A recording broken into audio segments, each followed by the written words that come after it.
In Instant GMP, finished goods can be configured to use serial numbers, providing full unit-level traceability throughout the product lifecycle.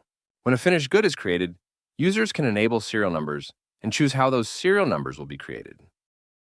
With automatic serial number generation, the system creates unique serial numbers using a defined series format.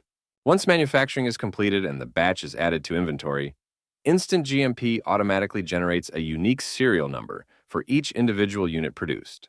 Every serial number is validated to ensure it has not been used previously, preventing duplicates and maintaining data integrity.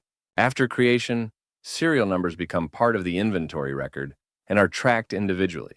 Users must select specific serial numbers during picking, transfers, usage, and shipping, ensuring accurate counts and complete traceability.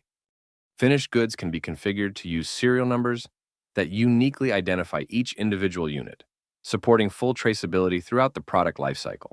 This controlled approach to serialization supports regulatory compliance, simplifies audits, and gives manufacturers confidence that every finished unit can be traced from production through distribution. Visit us at instantgmp.com to learn more.